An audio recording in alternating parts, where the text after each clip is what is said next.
Բարեձեզ, սիրելի Մարսի ունկնդիներ, այսօր հերթական փոդքասթն ա մեր ու շատ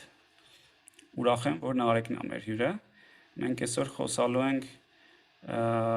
թե ինչպես են նախագծվում վիդեո խաղերը։ Բոլորս էլ վիդեո խաղեր խաղացել ենք ինչ որ պահի մեր կյանքում, ինչ որ ոմանքս էլ երևի ամեն օր ենք խաղում։ Ու այսօր խորանալու ենք դրա մեջ թե ինչպես են այդ բաները նախագծվում, ինչ տիպի մասնագիտություններ են այդտեղ ոնց որ պետք, հա, որպեսզի մի ամբողջ խաղ նախագծվի։ Իսկ Նարեկը հենց դրա էքսպերտն է։ Երբ որ Նարեկի հետ չենք խոսում վիդեո խաղերից, մենք սովորաբար ինքը ինձ ծեծում է jiu-jitsu-ում։ Նարեկի հետ ծանոթացել ենք հենց բրազիլական jiu-jitsu մարզվելուց, ինքը մեր լավագույն պարապողներից է, բայց այդ ընդամենը մի փոքր մասն է իր կյանքի, իսկ երբ որ դրանով չի զբաղվում, ինքը ենթադրում է, որ վիդեո խաղեր է սարքում։ Մի երկու բան ասեմ այս շուկայից, այսպես ասած, հետո Նարեկի մասին մի քիչ զրուցենք, ուրեմն վիդեո խաղերի շուկան, հա, գնահատվում է մոտավորապես 170 միլիարդ դոլար ամբողջ աշխարհում, շատ մեծ թիվ է, ուրեմն հիմա հետաքրքիր փաստ, որ նույնախ ասեմ մոտ 3 միլիարդ մարդ, հա, կոնկրետ խաղում է վիդեո խաղեր աշխարհում, ակտիվ, մեծամասնությունը, եթե ինչ-որ բան սխալ ասեմ, Նարեկ ջան, ասա։ Չէ, ես ուշադրի լսում եմ, ամեն շատ ճիշտ է։ Մեծամասնությունը Ասիայում է, Չինաստանում շատ մեծ է, ինչքան հասկանում եմ Չինաստան, ԱՄՆ ու Ճապոնիա, ոնց որ եթե բաշխենք, ուրեմն ԱՄՆ-ում անցած տարի վիդեո խաղերի ինդուստրիան ավելի մեծ ա եղել, քան թե ֆիլմերի, այսինքն Հոլիվուդի ու սպորտերի ինդուստրիաները իրար հետ գումարած, ինչը որ ապշեցուցիչ է ուղղակի ու ավելի խորը չհասկանալ այս ամեն ինչը հանցագործություն է։ Նարեկ ջան, ուրեմն Նարեկը Nur Games Game Studio-ի համահիմնադիր եւ տնօրենն է, ինքը նաեւ հենց game design-ով է զբաղվում, այսինքն խաղեր է նախագծում։ Այդ ադմինիստրատիվ աշխատանքից զուտ, հա, նաեւ շատ ակտիվ զբաղվում է դրանով, ու այս վերջերս Nur Games-ը մի խաղ էր հրապարակել ու սարքել եւ publish արել, որը Apple-ի ու Android-ի game chart-երում առաջին տեղն էր բավականին երկար ժամանակ գրավում, ինչը որ շատ հազվադեպ է լինում մեր իրականության մեջ հայաստանյան։ Հենց որ շատ տեղին է Նարեկին հրավիրել եւ հենց այս թեմայի մասին զրուցել է։ Նարեկ ջան, մի քիչ կպատմես, թե ոնց ես եկել դրան, ինչ ուղի ես անցել, հա, ինչ ես սովորել, ոնց խի ես հենց այս ոլորտը ընտրել, հետո արդեն կանցնենք բուն խաղերի դիզայնի մասին խոսալ։ Շնորհակալ եմ Դավ ջան, համ հրավիրելու, համ էլ մանրամասն ներկայացնելու համար։ Ոնց եմ հայտնվել այս ոլորտում, երևի շատ պատահական։ Ես վերջերս մի առիթ ունեցա ներկայացնելու բավականին մանրամասն այդ պատմությունը։ Ուրեմն, եթե փորձեմ կարճ, ապա ես ընկերություններից մեկում նոր ընդունվել էի աշխատանքի, երևի մի 8-9 ամիս էի աշխատում, այդ ընկերությունում սկսվեց կրճատում, ես ծրագրավորող էի, էլի այդ ժամանակ մի մոտարապես 5 տարվա փորձով սկսվեց կրճատումներ, այնպես ստացվեց, որ ինձ էլ որոշեցին կրճատել, որովհետև ես տենց բարձր աշխատավարձ էի ստանում, բայց նոր էի միացել թիմին, product-ից այդքան լավ տեղյակ չէի, տենց հարմար կանդիդատ է, ինձ կրճատեցին ու ես ոնց որ աշխատանք էի փնտրում ու տենց ընկերներիցս մեկը link էր ուղարկել խաղային ընկերության հայտարարություն, բան տենց մերժեցի, որտեվ խաղերից բան չէի հասկանում, էլի խաղերից մենակ խաղում էի, երբեք չէի փորձել նույնիսկ խաղ ստեղծել, ասացի որ չեմ կարա, իմը չի էլի։ Հետո մյուս ընկերս էլ այդ նույն հայտարարությունն ուղարկեց, բայց այս մյուս ընկերս ավելի բան համառ գտնվեց, ինքը ասաց, որ նախ չեմ պատկերացնում, որ խաղերի ծրագրավորումը տենց շատ տարբեր լինի ու դու չկարանաս անես, Երկրորդ էլ ասաց, որ պարզվում է այդ ընկերությունում, որտեղ որ աշխատանքային հայտարարություն կա, մեր ընդհանուր ծանոթներից մարդիկ կային, որ ես չգիտեի, ասաց մի հատ կարած տղերք հետ խոսաս, հələ հասկանաս ինչ են անում, ինչ տեխնոլոգիա են օգտագործում, վերջը ընկերությունից ինչ որ ինֆորմացիա իմանաս, որոշես դիմես թե չէ։ Ու այտենց փաստորեն ես երկու անգամ մերժելուց հետո գնացի, ընդունվեցի որպես խաղային ոլորտի ծրագրավորող աշխատանքի, դա 2013 թիվն էր, 8 տարի առաջ։ Ու ինտերվյուից սկսած արդեն հասկանալ էր, որ ես ընկել եմ մի հատ ուրիշ աշխարհ, որտեվ իմ տեսած ու լսած ծրագրավորման ինտերվյուները կտրուկ տարբերվում էին այդ ինտերվյուից ինչ որ այդտեղ կատարվում էր, էլի, որտեվ ես այդ ժամանակ արդեն ահագին փորձ ունեի որպես ծրագրավորող, ու ինչ որ գիտելիքներ կային, որ կուտակել էի, որ շատ ժամանակ ընկերություններում դա պետք չէր, չէին հարցնում, չէին օգտագործում բան, ու այդտեղ ես նստած եմ ինտերվյուի ու հենց այդ կարևորագույն գիտելիքները, թե ոնց կարելի է software design անել եւ այլն, ավելի top level-ի գիտելիքներ ու ավելի կրեատիվ աշխատանք, ինտերվյուի ժամանակ արդեն երևում էր, որ հետաքրքիր է։ Հետո աշխատանքի ժամանակ պարզվեց, որ շատ ավելի հետաքրքիր է խաղերի ծրագրավորումն անելը, այսինքն միայն ինտերվյուի մասով չի, որտեվ խաղերը ինչ են, իրանք high performance software է, դու վարկյանում 60 անգամ պիտի հաշվարկներ անես ու էկրանը update անես, այդ ամենակիչը, որպեսզի այտենց սահուն պատկեր ստանաս, եւ այդ պատճառով դու ունենում ես high performance բաներ, պահանջներ, եւ երկրորդ առանձնահատկությունն այն է, որ եթե բոլոր մյուս application-ներում դու ունես ինչ-որ մի հատ button, որը պիտի միշտ նույն բանը անի, եթե վերցնես ամենապարզ խաղ, ասենք օրինակ Mario-ն վերցնես, Mario-ում, այսինքն game object-ը ինքը անընդհատ իր վարքը փոխում է, ինքը սկզբից փոքր է, իրան մի հատ կպնես, ինքը մեռնում է, հետո ինքը մեծ է, ինքը ինչ-որ նոր ֆունկցիոնալություն է ձեռք բերում, կարող է պատժարդ, հետո ինքը կարող է կրակի, հետո ինքը էլի փոքրանում է, այսինքն օբյեկտների վարքը մեր կլասիկ ծրագրավորման տերմիններով ինքը կոնստանտ չի, ինքը անընդհատ վարքը փոխում է, որը բերում է նոր մոտեցումների, նոր ավելի ճկուն մոտեցումների, որը աշխատանքը շատ հետաքրքիր է դարձնում, էլի։ Ու հետագայում արդեն մեր CRISP-ում մի հատ կնոպկա է, մի հատ բատն է։ Մենք պարտանում ենք դրանը, որ ինքը ընդամենը մի բատն է։ հա, Գեյմերի աշխարհում ինքը ոնց որ թե պոպուլար չէր լինի CRISP, էլի։ Ուրեմն մի հա, հատ այս երեխաս Արեգը 7 տարեկան տենց անընդհատ ինձ ասում էր CRISP գցի իմ մոտ, CRISP գցի, տենց գցեցի CRISP-ը, ասես բացեց։ Մի հատ կնոպկա ասում է, էս է։ էսա, հա, Ցնոքով էս կնոպկեն եք զարգում։ հա, հա, իրականում նենց չի, որ միայն դրանով է իհարկե որոշվում, թե ինչքան բազմաֆունկցիոնալ է, բայց դա ծրագրավորման այլ բնույթի խնդիրներ է դնում, որը հետաքրքրությունը փոխում է էլի։ Այսինքն դու ընդունվեցիր կոնկրետ փոխեցիր, հա, ընդունվեցիր այդ game design ստուդիան, հայկական ստուդիա էր։ Հայկական ստուդիա, հայկական ընկերություն էր, ես այնտեղ խաղերի ծրագրավորող էի, աշխատեցի ոչ շատ երկար, կարճ ժամանակ հետո արդեն ֆրիլանս էի անում, որից հետո թիմ հավաքվեց, մենք սկսեցինք ծառայություններ մատուցել հաճախորդներին խաղերի ստեղծման մասով, ընկերությունը ձևավորվեց այդ թիմի շուրջ եւ հետո արդեն ընկերությունը սկսեց սեփական խաղերը ստեղծել 2018 թվականից մենք սկսեցինք արդեն մեր խաղերը նախագծել ու ներկայացնել շուկա։ Ու այս վերջինը ոնց էր կոչվում խաղը կներեցես Lumbercraft։ Ինքը ամենամեծ հաջողությունն էր, չէ՞, so far։ Իսկ ոնց է թվերով չափվում այդ հաջողությունը, այսինքն քանի user ա ունեցել կամ թվերով երևի տարբեր ցուցանիշներ կա, երևի մեկը այնա, որ ինքը ունեցել է 23 միլիոնից ավել դաունլոդ ու դաունլոդները շարունակվում են աճել։ ժամանակում, մի երկու ամսում, հա։ Հա, 2 ամսում երևի, մոտավորապես 2 ամսում։ Հա, ու թվերը շարունակում են աճել, մյուսը այնա թե top chart-երում, որ ինքը հայտնվեց, top 1 եւ iOS-ի եւ Android-ի տակ, մենք տենց ավելի շատ հպարտանում ենք US-ի top chart-երում հայտնվելը, բայց ինքը բազմաթիվ այլ երկրների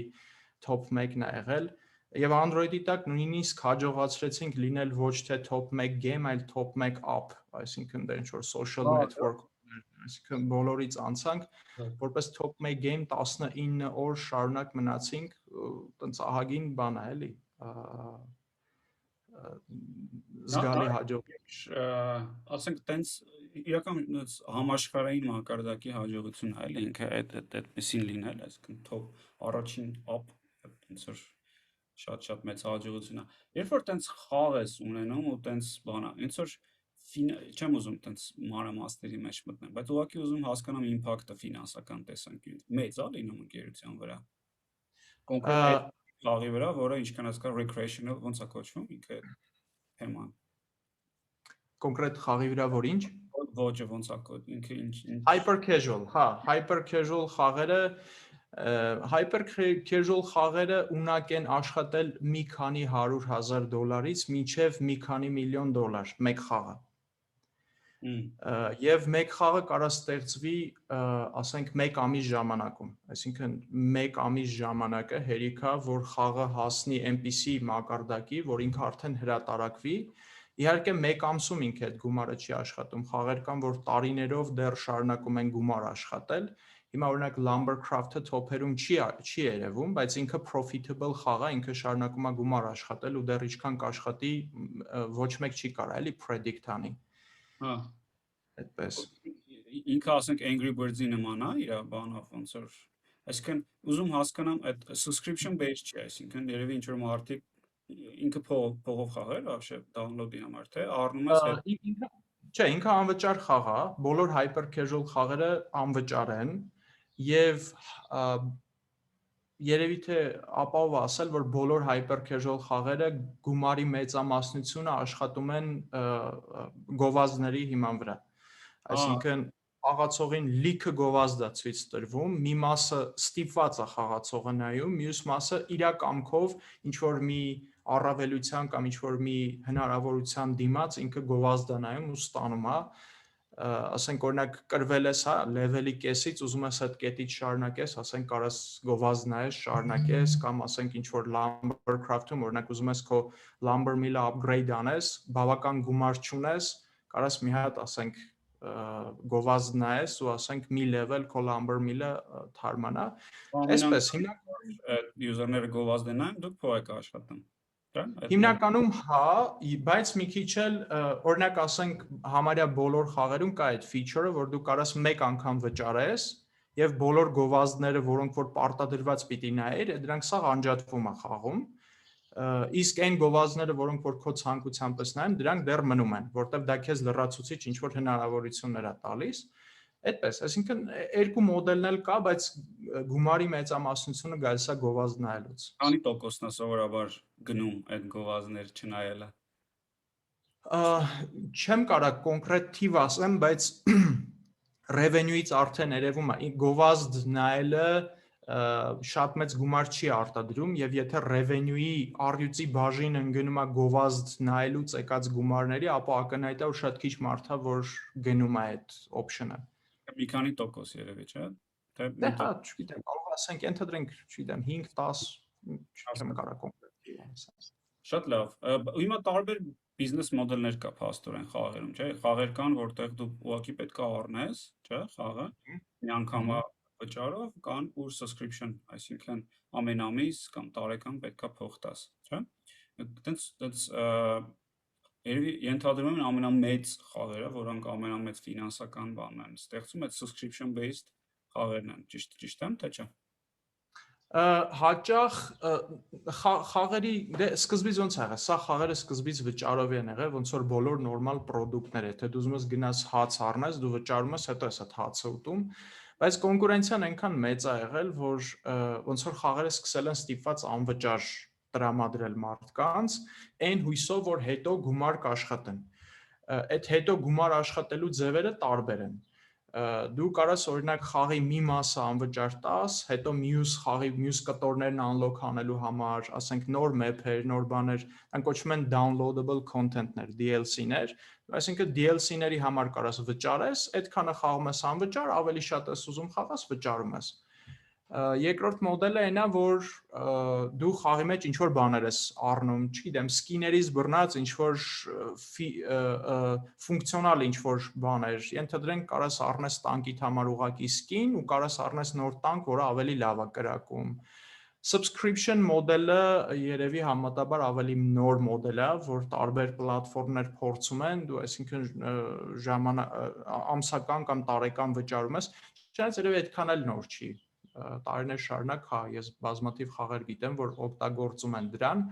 բայց հա, դա էլ եւս մի մեթոդ է խաղի մոնետիզացիան ապահովելու եւ կա այն 5 կլասիկ մեթոդը, որ մեկ անգամ վճարում ես, առնում ես խաղը, ամեն ինչ այնտեղ կա ու վերջ։ Շատ լավ։ Նորից Հայաստանում ինչքան է զարգացած հենց game design-ը։ Այսինքն ինչպիսի ընկերություններ կան, որն ամենամեծ հաջողությունն է եղել, ինչ պոտենցիալ կա։ Հայաստանում պոտենցիալը շատ մեծ է, վերջից սկսեմ, որտեվ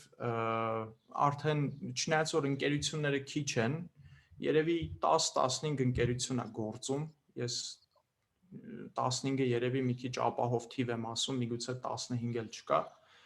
Ընկերությունները հիմնականում փոքր են, մեծ ընկերություններ, որ ասենք, չգիտեմ, 100-200 հոգի տենց ընկերություններ չկան, կարծում եմ բոլոր ընկերությունները մինչև 30-40 հոգի են,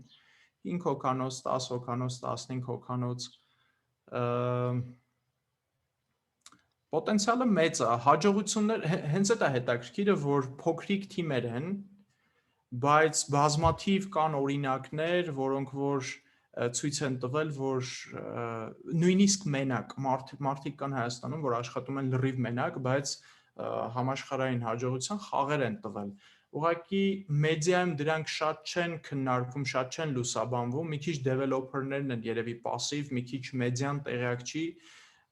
բայց կան մարդիկ, ովքեր մենակ են մի քանի product տվել, որ լուրջ հաջողություն ունեն, կան մարդիկ Մի հոգի։ Մի հոգի, հա, մի հոգի, մի մարդ է, խոսքս օրինակ Հենրիկ Հակոբյանի մասին է, ինքը solo developer է, այդ մարդը անում է իր խաղի նախագծումը, ինքը անում է իր խաղի art-ը, ինքը իր խաղի programming-ն է անում, այսինքն ինքը ամեն ինչ իր խաղի լրիվ ինքն է անում եւ ունի, ասենք, հաջողված խաղեր։ Կան մարդիկ, ովքեր որ շատ հաջողված խաղ, խոսքս օրինակ Aquapark IO-ի մասին է, որը որ hyper casual խաղ է, ստեղծել են 2 հոգով եւ այդ խաղը 2 տարվա մեջ գրանցել է 300 միլիոնից ավել download, ասենք դա սարսափելի մեծ թիվ է էլի, որտեվ hyper casual խաղերի մեջ ոնց որ լինում են hit խաղեր, որոնք որ բավականին լուրջ հաջողություն են ունենում եւ դրանց մեջ շատ փոքր տոկոսն է, որ ասենք կարող է 1% կամ մի քիչ ավելի քիչ լինում է մեգա հիթ, որը որ ասենք ոչ թե ունենում ասենք 50 միլիոն download, այլ ունենում է ասենք 300 միլիոն download ու Aquapark օրինակ տենց խաղ է, որի մասին ցավոք ինֆորմացիան շատ քիչ է։ Էլի կան ընկերություններ, շատ կան, կարելի է երևի մի 10 title բնականաբար, երբ որ Apple-ի Awards ստացավ Shadowmatic-ը, ոնց որ այդ մասին եմ լսել ու ձեր մասին եմ լսել։ Shadowmatic-ը այդ առումով լավ case-երից է, որովհետև բավականին լուսաբանվել է։ Այսօր մարդիկ եթե դաժե Shadowmatic բառը չեն հիշում, ասում են, «Այն ինչ որ շողքերի խաղեր, ստվերների խաղեր», այդ շատ լավ է, էլի, այսինքն դա լուրջ հաջողություն է եղել ու շատ լավ է, որ մարդիկ դրա մասին գիտեն։ Վատը այնա, որ կան էլի լուրջ հաջողություններ, բայց այդքան տեղակ չեն։ Հասկացա։ Շատ լավ։ Իսկ մի պահ գնանք ոնց որ աշխարհի մակարդակով որտեղ են ոնց որ շատ բնականաբար եւ ԱՄՆ-ում ու Չինաստանում շատ զարգացած է game design-ը, կոնկրետ իրենց ընկերությունները այնտեղ շատ են, բայց էլ որ երկրներում են, էլի։ Ես օրինակ լսել եմ, որ Թուրքիայում տենց մի քանի բավականին մեծ acquisition-ներ ա եղել, այսինքն եկել առել ստուդիայի մի քանի 100 Թուրքիայում հա կա բավականին նույնիսկ հենց hyper casual խաղերի ոլորտում կան մի քանի երևացող եւ ստուդիաներ եւ publisher-ներ կան։ Շատ զարգացած է Իսրայելում խաղերի ոլորտը, Ֆինլանդիայում, Լեհաստանում, Ուկրաինայում բազմաթիվ տենց երկրներ կան, որտեղ որ բավականին ուժեղ խաղերի ոլորտ կա, լուրջ խաղարտադրություն կա, բայց իրանց ավանդույթները սովորաբար սկսվում է շատ ավելի վաղուց, ավելի մեծ ծավալի եւ ավելի մեծ քանակի ստուդիաներ են ունեցել, իսկ հիմա արդեն երկիրը ոնց որ այդ ոլորտով հայտնի է, ճանաչելի է։ Այնտեղ Ռուսաստանում, Բելարուսում tanks Բելարուսում կան, այո, Բելարուսում, Ռուսաստանում կան։ շատ լավ։ Իսկ հիմա որ ասում ես, որ պոտենցիալը մեծ է, ինչ նկատի ունես, ասենք, ինչ ես տենց ասում ու ինչի հիման վրա ես ասում ու ինչ պետք է լինի, որ ավելի մեծանա։ Պոտենցիալը մեծ է, ասում եմ, որտեվ եթե մենք կարողացել ենք նախ Հայաստանում խաղերի ոլորտը երևի մաքսիմում երևի 10-12 տարեկան, այսինքն առաջին ընկերությունը, որ հայտնվել է Հայաստանում խաղերի ոլորտում, առաջին ընկերությունը, ասենք մի 10-12 տարի առաջ է ստեղծվել։ Երկրորդը ընկերություններ դրանից հետո նենց չի որ շատ են ստեղծվել, բայց որ նայում ես, տեսնում ես ինչ հաջողություններ կա գրանցված, քանի խաղ է եղել, որ ինքը լուրջ հաջողության է հասել, այդ քանակը բավականին զարմացնում են։ Կարծիքով ոնց որ OGG-ն մեծ է, OGG-ն մեծ լինելու պատճառով է, որ ես ինչ որ ոնց որ օբյեկտիվորեն կարողանում եմ ասել, որ մեր պոտենցիալը մեծ է։ Երկրորդը ոնց որ տենց ընդունված կարծիք կա, որ մենք մենտալ աշխատանքից հայերս լավ ենք եւ խաղ ստեղծելը մաքուր մենտալ աշխատանք է, այսինքն դու ոչ մի տենց ինչ որ ռեսուրսներից կախվածություն խոշոր հաշվով չունես, մեծագույն կախվածությունը գիտելիքից ու փորձից է, եւ էդ էլ տրամադրում է, որ եթե մենք հիմա ունենք մեծ OGG, ապա ժամանակի ընթացքում էքսպերտիզան ավելացնելով մենք պիտի ունենանք այլ ավելի շատ հաջողություններ, այլ ավելի մեծ OGG։ Այնպես որ ու ավելի շատ ոնց որ տրադիցիոն պատասխանն է, չէ՞, ոնց որ տեխնոլոգիաների ոլորտում ինչու պետք է ոնց որ մենք հաջողվենք, իսկ թվում էր ավելի ինչ որ բան կա, էլի,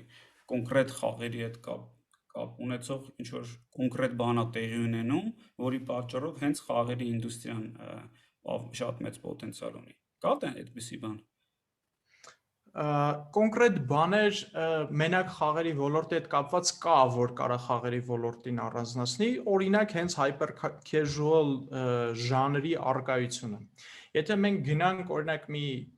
2015-16 թվականներին, երբ որ Nur Games-ը նոր ստեղծվում էր, այն ժամանակ սենց հնարավորություններ չկային, որովհետև այդ ժանրը առհասարակ չկար,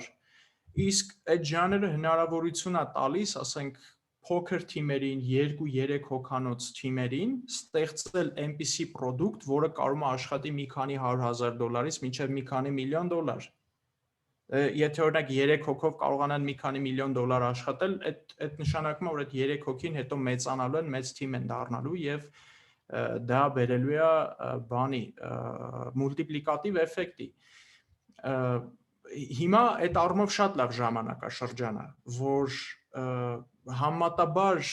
փոքր թիմը համատաբար առանց մեծ էքսպերտիզայի, առանց մեծ գումարներ ներդնելու կարող է ստանալ լուրջ գումարների եկամուտ, շահույթ։ Իսկ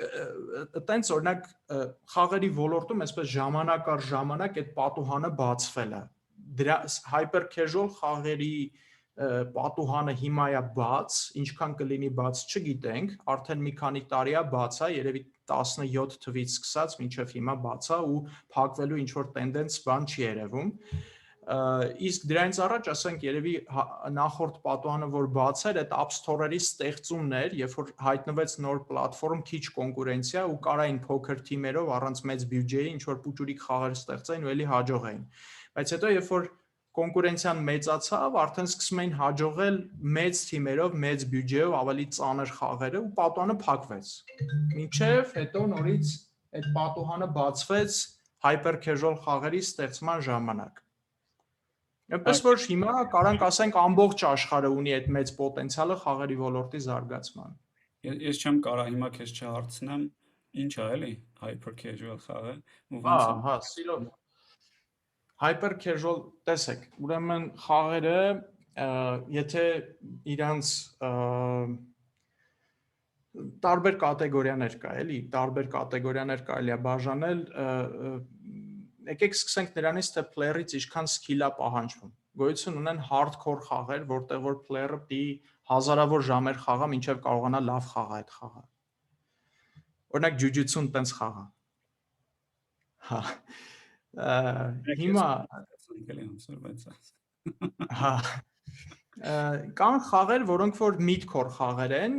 ասենք հազարավոր ժամեր պետք չի խաղալ, բայց էլի զգալի ներդրում է պետք խաղացողի կողմից, զգալի գիտելիք դու պետքա ձեռք բերես, հասկանաս այդ խաղում ինչ օրինաչափություններ են գործում, որ դու կարողանաս հաջողես։ Լավ խաղաս այդ խաղը։ Կան casual խաղեր, ոնց որ օրինակ Candy Crush-ը, որը որ ասենք կամայական մարդ կարա խաղա, բայց էլի խաղալու ընթացքում ինչ որ օրինակ կարող է մի հատ level-ի վրա շատ երկար չարչարվես, չստացվի, ինչ որ բաներ հասկանաս, որ դու չգիտեիր բան, բայց էլի մասսան ավելի այն մարդիկ, ովքեր որ կարան խաղան, բավականին լայն է։ Hyper casual խաղերը եւս մեկ level ավելի քիչ skill ու ավելի քիչ մտավոր բան են պահանջում։ Ոնց է եղել, որ hyper casual խաղերը ստեղծվել են։ Երևի երկու առավելություն կա, որը որ բերել է hyper casual խաղերի ստեղծմանը։ Առաջինը այն է, որ մարդու պահանջը ավելացել, որ կարողանաս դու առանց ներվայնանալու, առանց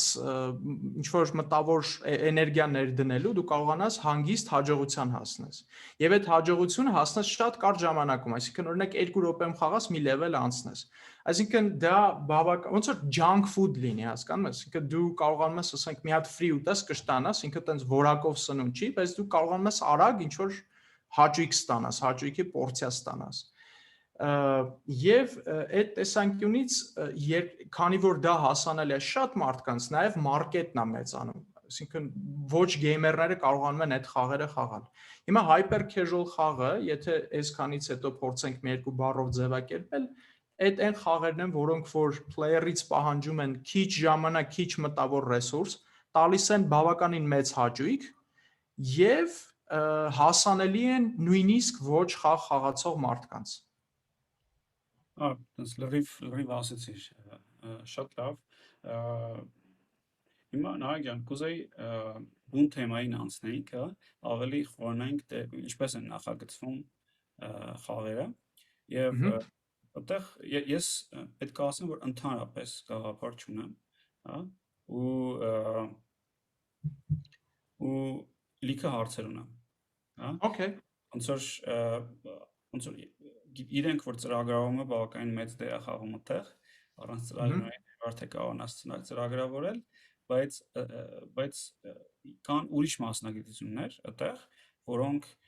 շատ ունիկալ են, հա, հենց game design-ի տեսանկյունից, ու կարող ես սկսել պատմել, էլի, այսինքն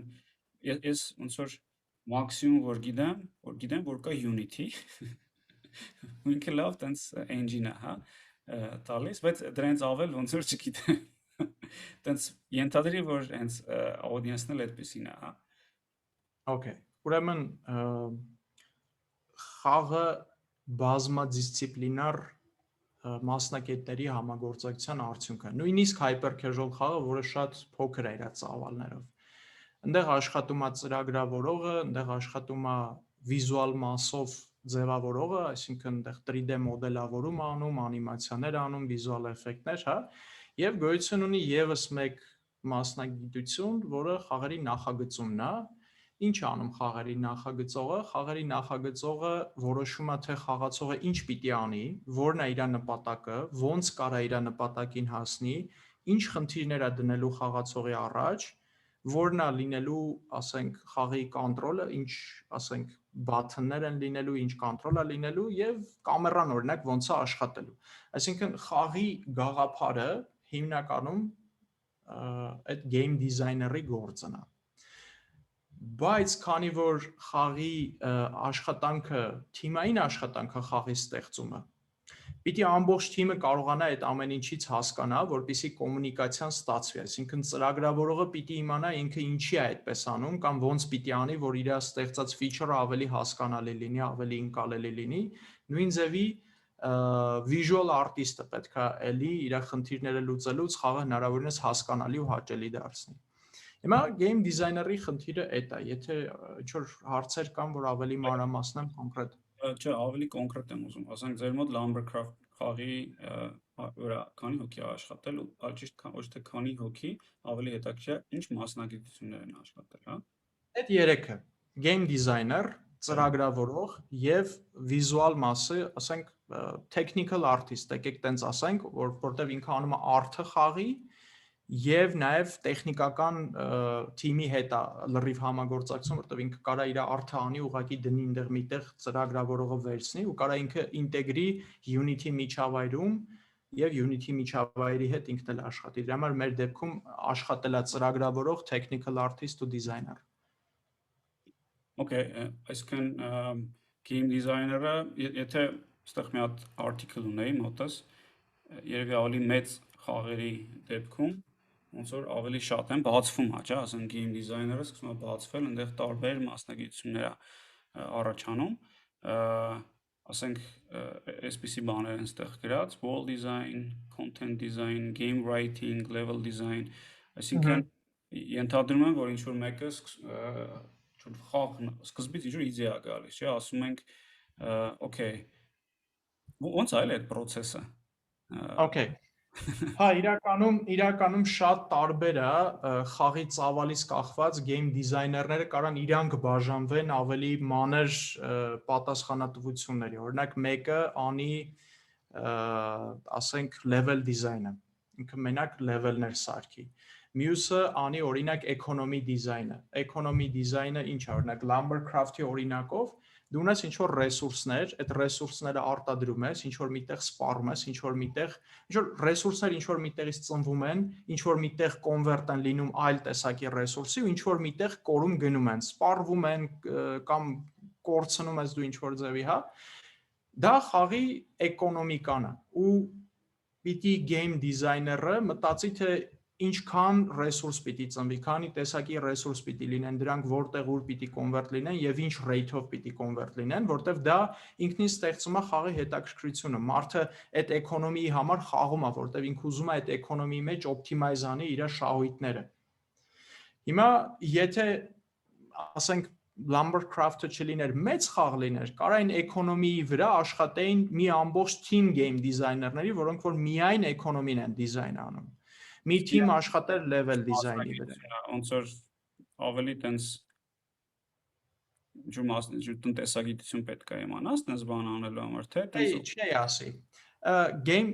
Դա կարայի ասել երևի որ դա game design-ի սպեցիալիզացիա է։ Ավելի game designer-ի ավելի նեղ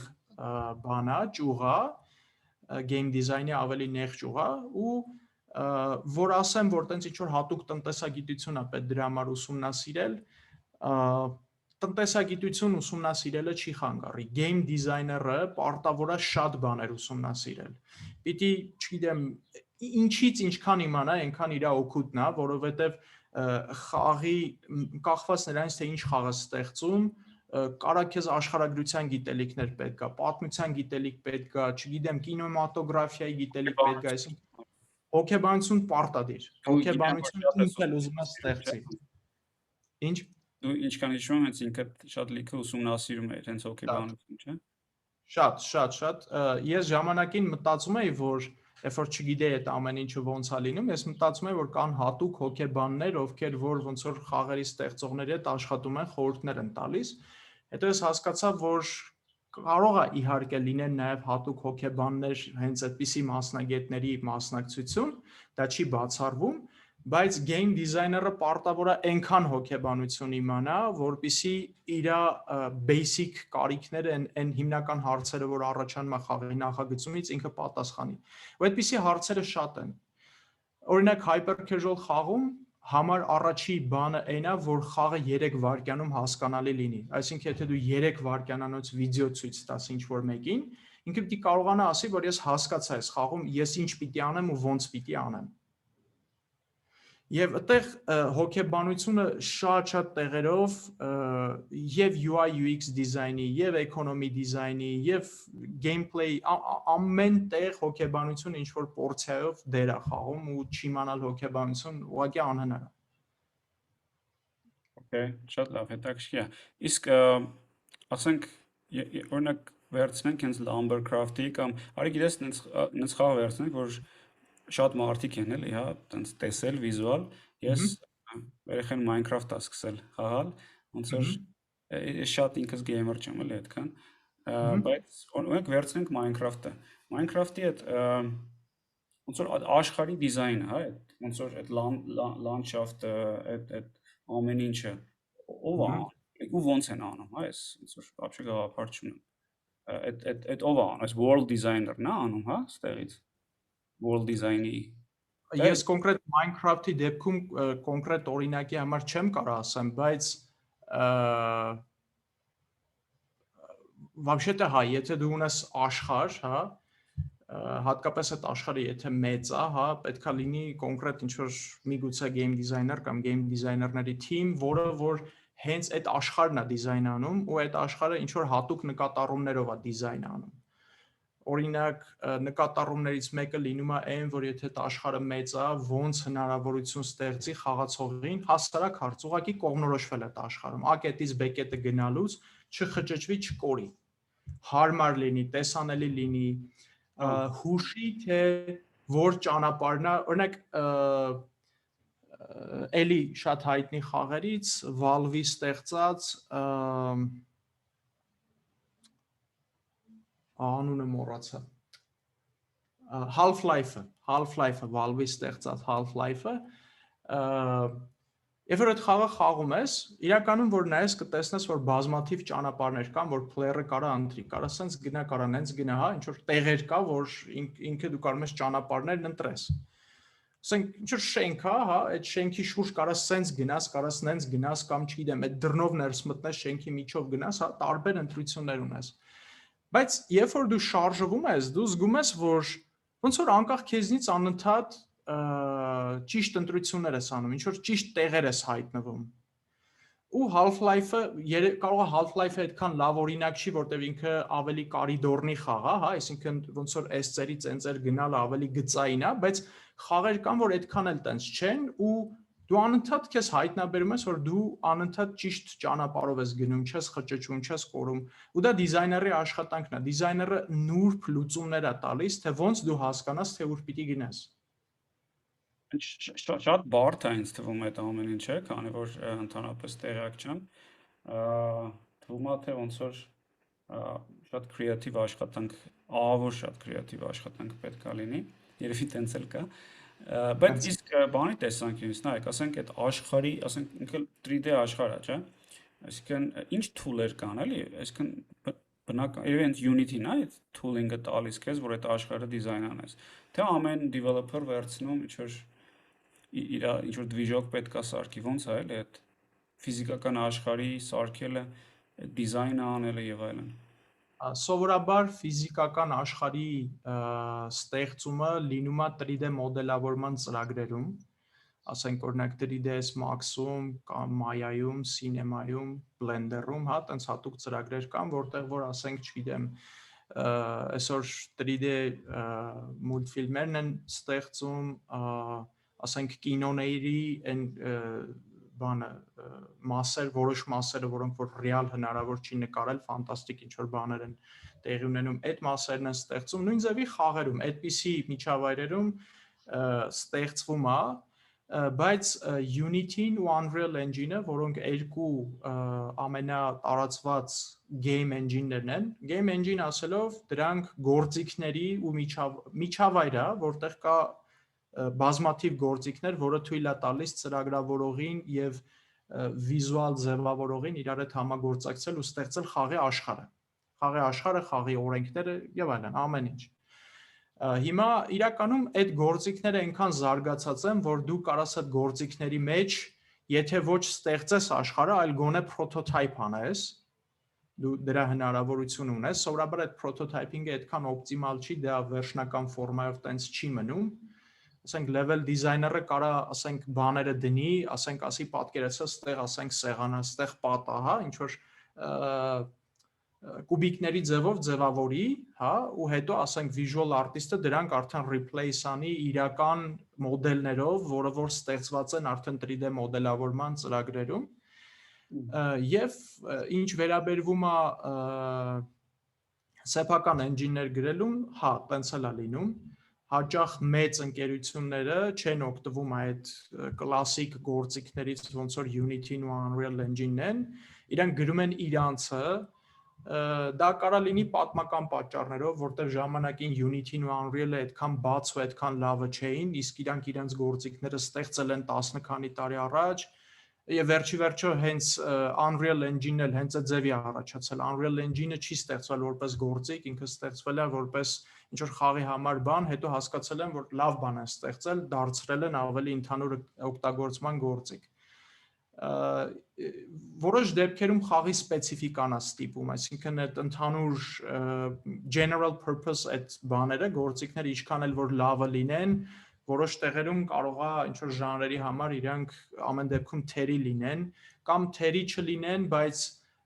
ոնց որ ընկերությունը փորձի մրցակցային առավելություն ստանա ավելի սպეციფիկ լուծում տալով։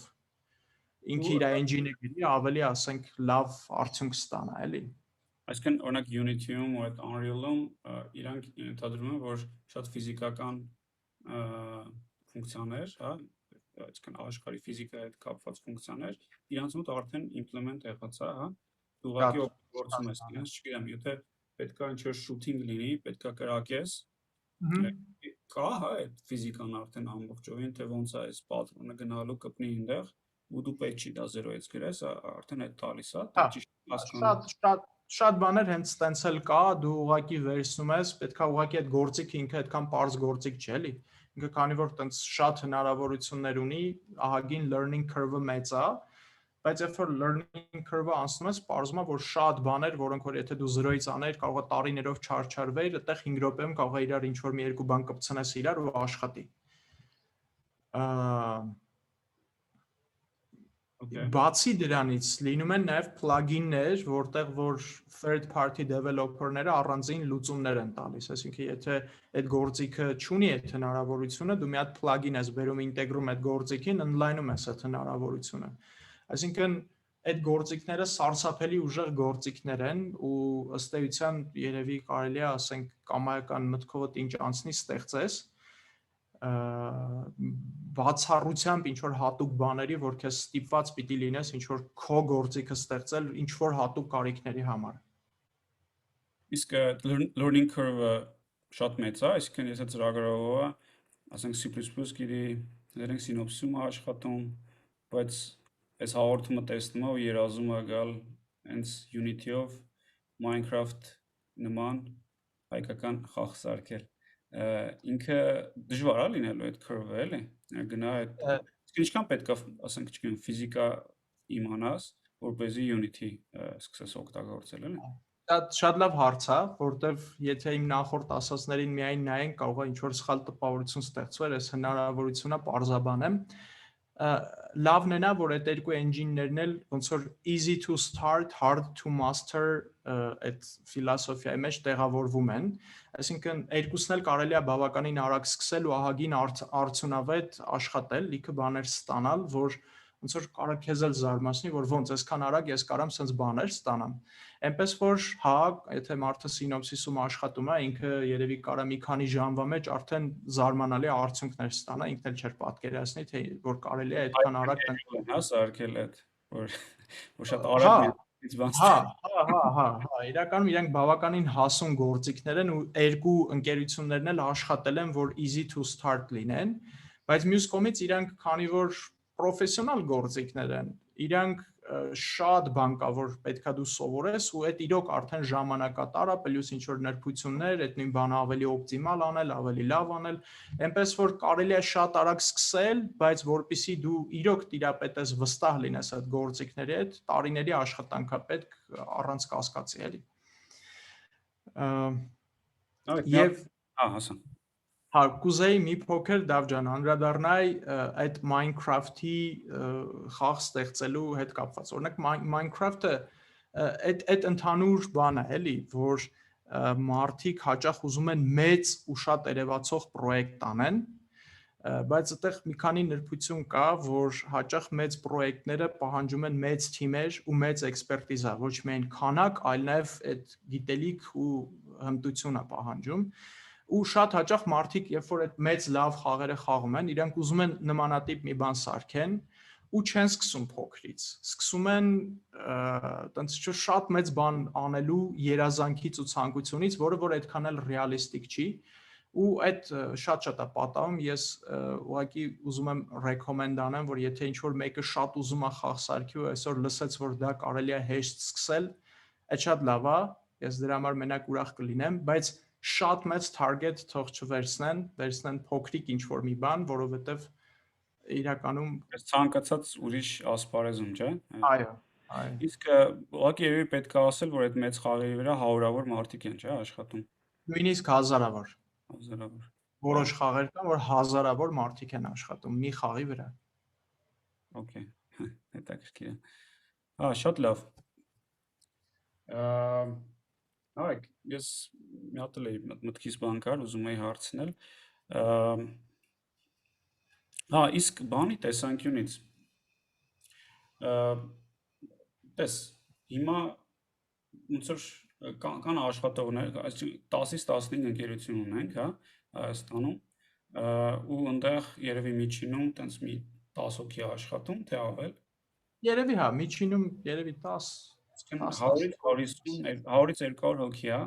որ game design-ի մեջ է այսօր, կամ game խաղեր ստեղծելու ոնց որ բիզնեսում է։ Ահա։ Ասենք պրինցիպի կարելի է պատկերացնել ոնց կա ծրագրավորողը, եթե C++ գիտի, գա, չգիտեմ, Unity սովորի եւ այլն, կարողանա ինչ-որ բաներ անել։ Իսկ մնացած մասնագետ, այն game design մասնագետ, ոնց են դառնում, էլի game designer։ Այդտեղ ոնց որ եթե ասում ենք պետք է ամեն ինչից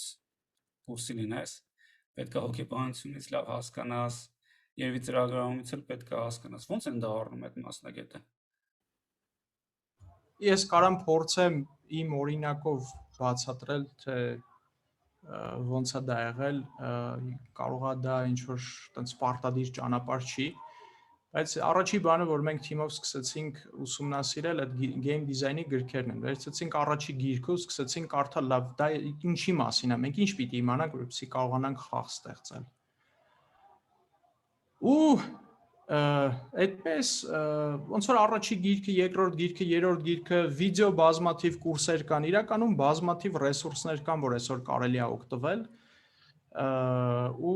այդպես մանից սկսում ես հասկանալ ինչի այդ գործ ունես, բայց իրականում game designer դառնալու process-ը երևի համար առաջի բանը այդն է, որ այդ ինչ որ կարդացիր ու իմացար, ծանոթացար դրա հետ, հետո պիտի իրականում փորձես այդ դա անել։ Ու ամեն անգամ, երբ որ դու փորձում ես ինչ-որ մի նոր բան անել, դու ամեն անգամ հայտնաբերում ես, որ այն ինչ որ դու պատկերացնում ես, որ շատ պարզ ու հեշտ է, իրականում բազմաթիվ, այսինքն դու մտածում ես, որ այս խաղը սարքեմ, բոլորը կհասկանան ինչա պետք անել, շատ հարմար կլինի, սարքում ես մի փոքրիկ խաղ, տալիս ես մարդկանց, այդ մարդիկ նույնիսկ չեն կարող այդ խաղը կառավարեն։ Ու տենց շոկը սկսվում է, դու սկսում ես ուսումնասիրել, լավ, այս ինչ եղավ, այս ամեն ինչ շատ հեշտ էր, լավ էր։ Ու սկսում ես ոնց որ իմ կարծիքով պետքա երկու կողմից լինի, որ դու անընդհատ համ ուսումնասիրես, թե ինչ գործիքներ դու ունես որպես game designer քո խնդիրը լուծելու եւ ամեն անգամ լուծես ու հասկանաս, որ չաշխատեց, ինչի չաշխատեց։ Ինչքան շատ իտերացիաներ այդպիսի ունենաս, այնքան լավ։ Եվ այդ իտերացիաների արանքում ամենակարևոր բանը այն է, որ երբեք չմտածես, որ դու գիտես, թե ինչա պետք անել։ Հենց որ մտածեցիր, որ դու գիտես ինչա պետք անել, դա ոնց որ պատրաստի ճանապարհը ֆեյլ լինելու։ Երբ որ դու փորձում ես քո տրամաբանությամբ նախագծման հարցերը լուծել, հատկապես երբ որ փորձ չունես, դա ահավոր ֆեյլ է։ Երբ որ դու ասում ես, արի մի բան սարքեմ, մարդկանց ցույց տամ ու ֆիդբեք ստանամ, տեսնեմ մարդիկ ինչ են ասում, փորձում ես քո product-ը կառուցել feedback-ի վրա։ Դա այն ճանապարհն է, որը որ վերջի վերջո քեզ տանելու է նրան, որ դու ավելի լավ հասկանաս, թե ինչ անես, ինչ չանես։ Այս շատ եմ լսել, որ հենց խաղերի ինդուստրիայում այդ արագությունը, հա, ու արագ feedback loop-եր ունենալը ոնց որ դեյցա սկսել էլի առաջինը, հիմա ճիշտ է ցանկացած տեխնոլոգիական product այդ մոտեցումը գնում է, ասեն արագություն, հա, արագ շիպանել, feedback ստանալ, ուղղել եւ այլն, բայց ինչպես եւ շատ ուրիշ բաներ, երևի հենց խաղերի ինդուստրիայից է գալիս այդտեղ։ Ես անկեղծ չեմ կարող ասեմ աղբյուրը ոնց ա եղել, բայց հա մեր ինդուստրիայում օրինակ prototyping-ը շատ բան է, էլի, ընդհանուր ոնց որ բան է, շատ ընդունված պրակտիկա է, որ դու եթե ինչ-որ մի բան անում ես, դու պետք է նախ դրա նախատիպը սարքես, որը ընդհանրապես պարունակում է այն core մեխանիկան, խաղի core-ը, որը որ բավականաչափ հասկանալի ու բավականաչափ խաղացվող է ու ոչ ավել։ Ու մի հատ feedback ստանաս, տեսնես այդ բանը, որ դու ստեղծել ես, դա մարդկանց ընդհանրապես հետաքրքիր է, հասկանալի է, թե չէ։ Եթե այդ փուլը չես անցել, դրանից հետո շարունակել ռեսուրսներ ներդնել, այդ դա սիրունացնել, մեծացնել, նոր feature-ներ ավելացնել, դա մեծամասամբ waste of time է։ Հատկապես եթե դու ինչ-որ նոր գաղափար կրեատիվ աշխատանքի մեջ ես, կրեատիվ աշխատանքի մեջ պիտի պատրաստ լինես, որ դու ավելի շատ fail ես լինելու, քան հաջողություն ես ունենալու։ Հիմա ինչքան արագ fail լինես, այնքան ոնց որ ավելի շատ հնարավորություն կունենաս նույն ռեսուրսներով ավելի շատ fail լինելու։ Ես ինչքան հիշում եմ, դուք մի քանի տենց attempt ունեցել եք, փորձ ունեցել եք, չէ, որ հաջողության չի հասել, միջև Lumbercraft-ը էլի։ Շատ է։ Այդ թիվը կարող Ինչ էր մի բան։ այդ թիվը կարող է որոշ մարդկանց վախեցնի, բայց հա, թիվը մեծ է եղել, շատ attempt-ներ ենք ունեցել, 59 attempt ենք ունեցել, եւ 60-րդը 59 հատ խաղ եք սարքել, իրանք fail 59 prototype ենք սարքել, ավելի ճիշտ կլինի ասել։ 59 Prototype-ը նշանակում է այն ամենափոքր բանը, որ մենք կարայինք անեինք ու գցեինք App Store-ը ընդուներ դա որպես okay, այսինքն սա մի բան է, որ աշխատում է ու ես կարամ թույլ տամ, որ դա App Store-ում հայտնվի։ Ամենամինիմալ բանն ենք արել, գցել ենք, ստուգել ենք, data-ի վրա ստուգել ենք, տեստ ենք արել, տեսել ենք դա բան ունի, պոտենցիալ ունի դառնալու hit խաղ թե չէ, եւ եթե չէ, շատ արագ հրաժարվել ենք։ Այսինքն չկարչել այդ պրոյեկտից, չփորձել դրան փրկել, դա էլ է կարևոր, որտեղ եթե ինքը պոտենցիալ չունի, արագ պիտի անցնես ուրիշ բանի։ Թիվը կարող է վախեցնող լինի, բայց մյուս կողմից եթե ասեմ, որ թիմը 1 ամսում կարողանում էր 4 հատ prototype սարքել, այդ երևի այդքան էլ արդեն այդքան էլ վախեցնող չի, էլի։ հետաքրքիր է։ Okay։ Բայց երևի բավականին տենց հիասթափեցնող բան է էլի նաև, չէ՞։ Շատ լսել եմ, որ հենց gaming ինդուստրիայում ոնց որ ինքը show business ոնց որ լինի, էլի։ Այսինքն մի անգամ hit անել չի նշանակում, որ երկրորդ անգամ նույնպես կարող է։ Շատ ճիշտ է։ Շատ ճիշտ է։ Դա բարթացնում ամեն ինչ։ Հետաքրքիր շատ։ Մի հատ էլ իրականում շատ հարցեր ունենք ջան, բայց չեմ ուզում շատ երկարացնենք։ Մի հատ էլ բայց բան ասեմ, հա, ինչ պետք է, այսինքն ինչ կրթական կամ ինչ-որ training բաներ կան Հայաստանում, որպեսզի հենց այդ game design-ի մասը ոնց որ ուղեղանա, էլի, ավելի շատ մասնագետներ, այսինքն все-таки 200 հոգին շատ քիչ է, էլի, ոնց որ նորաստեղծ բան է, ինքը ոնց անենք, որ ավելի շատանա։ Ես տեղի ունեցող ինչ-որ բաներ, թե տեղի ունեցող բաներ վերջի մի քանի տարիներում բազմաթիվ կան։ Ես երևի սկսեմ տենց ըստ ժամանակի ինչա պատահել։ Առաջի երևի մեծ բանը, որ game ինդուստրիայում ինչ-որ կարևոր բան է կատարվել, որը բոլորին հասանելի ու բոլորին կարար համախմբեր ու գիտելիք տար, դա Global Game Jam համաշխարհային հակատոն կա, որը որ ամբողջ աշխարհով կազմակերպվում է տասնյակ հազարավոր մարդիկ տարին մի անգամ մեկ weekend հավաքվում են ու խաղ են ստեղծում։ Առաջի անգամ 2017 թվականին Nur Games-ի ջանքերով եկել է Հայաստան։ Եվ 17 թվականից մինչև 2021 թվականը 5 տարի շարունակ մենք ամեն տարի արել ենք այդ հակատոնը, որը որ առաջի տարին մենք արեցինք ընդամենը 33 հոգի էր եկել, երկրորդ տարին 66 հոգի, երրորդ տարին 128, ոնց որ հետաքրքրությունը անընդհատ աճել է։ Սա էլ է այն բաներից մեկը, որ ինձ թույլ է տալիս մտածել, որ պոտենցիալ կա, որտեղ հետաքրքրություն կա։ Երկրորդ բանը մենք այդ հակաթոնը անելուց սկսեցինք հասկանալ, հա, ասեմ, որ հակաթոնը մեր ջանքերով է եկել, բայց մենք կազմակերպել ենք ամերիկյան համալսարանի Epic ինկուբատորի հետ, իրանք մեզ շատ են օգնել, որտեղ դեղ բազմաթիվ տենց լոգիստիկ հարցեր կար, որ չգիտեմ, տարածքի ինտերնետի ջեռուցման, որտեղ դա միշտ ձմեռն է լինում ու ասենք առանց Epic-ի մենք դա չէինք կարող անենք։ Լավ է, որ նաև ունենք տենց պարտներներ, ովքեր որ մեզ այդ հարցերում օգնում են, որ կարողանանք այդ խնդիրները լուծել։ Երկրորդը ժամանակի ընթացքում հասկացանք, որ կոնֆերանսի պահանջ կա։ Հայաստանում չկար խաղային ոլորտի կոնֆերանս եւ անցյալ տարի առաջին անգամ արեցինք G-Con կոնֆերանսը, որը բուն ամբողջ օրը մարդիկ գալիս են ու պրեզենտացիաներ են լսում միայն խաղերի ստեղծման, game design-ի, game programming-ի, game art-ի, ամեն ինչի մասին։ Հաջո game, չգիտեմ, business մասը, monetization-ը եւ այլն, այդ ամեն ինչը լրիվ վերաբերվում է G-Con-ի թեմաներին, որը արեցինք անցյալ տարի, այս տարի նորից արեցինք on-line արդեն եւ հաջորդ երևի հետաքրքիր բանը, որ Հայաստանում տեղի ունեցել, որը մեծ է եւ կարող նպաստի Հայաստանում ոլորտի տարածմանը, այդն է, որ բավականին վերջերս Coca-Cola ընկերության նախաձեռնությամբ ստեղծվեց ԵՊՀ-ում Game Lab, որը իրանից ներկայացնում է game incubator, այսինքն իրանք այնտեղ 3 ամիս ունեն նախապատրաստական կուրսեր, հա, սովորացնում են game programming, game design, art, հա, որից հետո 6 ամիս գնում է ինկուբացիոն շրջան։ Այդ պրոյեկտը շատ նոր պրոյեկտ է, բայց դա ես անձամբ շատ ողջավորված եմ այդ պրոյեկտով, որովհետև դա այն ճանապարհն է, որ մեզ մի քայլ ընդամենը բաժանում, որ game development-ը դարձնենք ակադեմիական կուրս ու մտցնենք բուհեր։ Առաջին քայլը արդեն արած է։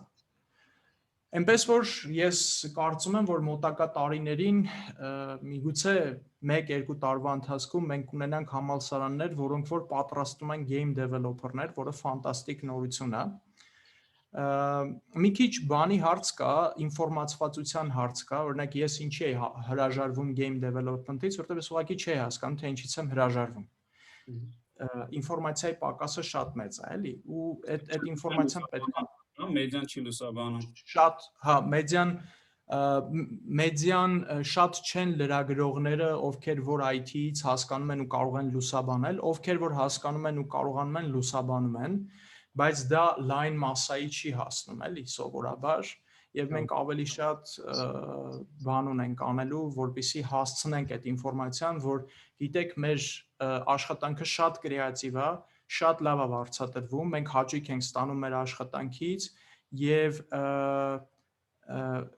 այդ երկու հաճելի բաները կարելի է համատեղել ու ունենալ սիրված աշխատանք, ընդ որում ոչ միայն ծրագրավորողների համար,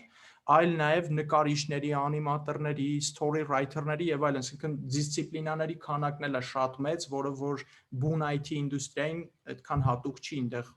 ունես ինժեներ, QA,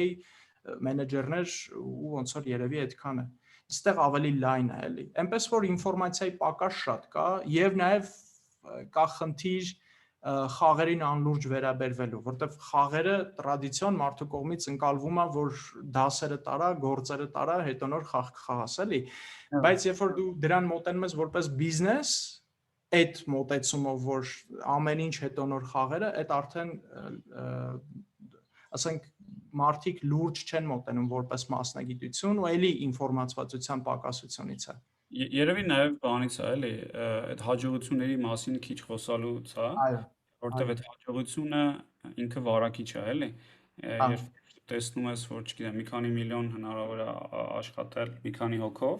ու դա շատ լուսաբանվում, ինքը վարակիչ է, ու հենց ես կարծում, ես լրիվ համաձայն եմ այդ պակասում է, բայց ինքներս որպես